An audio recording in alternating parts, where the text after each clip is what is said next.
Get ready, start.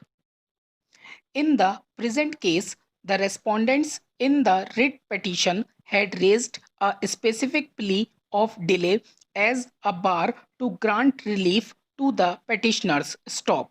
In our view, it was perhaps necessary for the court to have specifically dealt with this issue. Stop.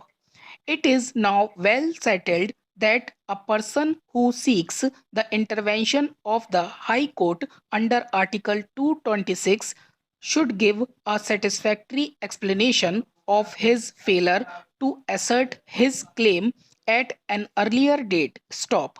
The excuse for procrastination should find a place in the petition filed before the court, and the facts relied upon by him should be set out clearly in the body of the petition. Stop.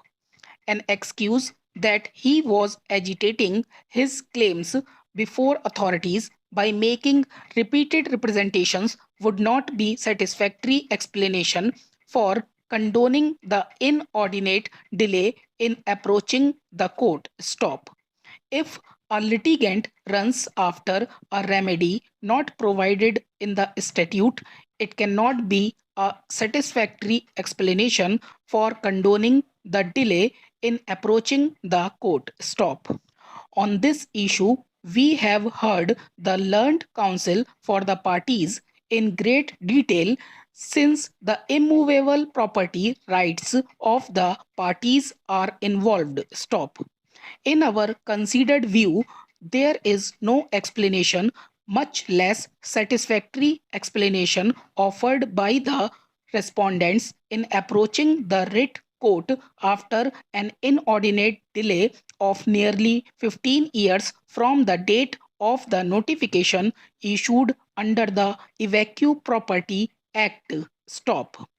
For the delay from 1952 to 1955, the contesting respondents would only submit that they were not aware of the notification issued under the Evacuee Property Act, since no notice was served on them, though a public notice was issued by the authority under the Evacuee Property Act. Stop.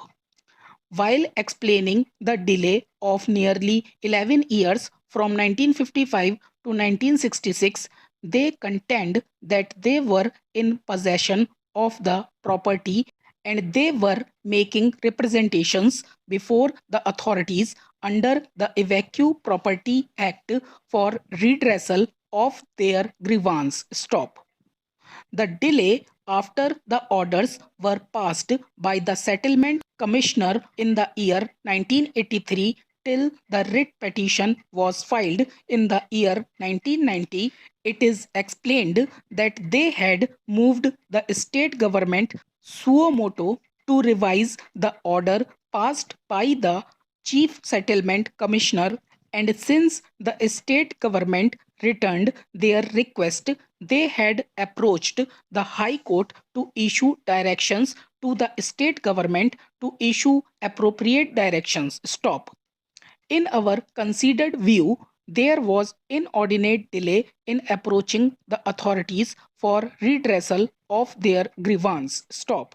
As rightly contended by Shri Mukund, even when they approached the authorities, they were claiming wrong reliefs or incomplete reliefs. Stop. Even when they filed the writ petition in the year 1990, they did not choose to question the correctness of the notification, but was questioned by way of filing an amendment application in the year 1998. Stop. There is some merit in the submission made by learned counsel for the contesting respondents that the petitioners had not even offered any satisfactory explanation in approaching the court nearly after 3 decades from the date of notification issued under the Evacuee Property Act. Stop.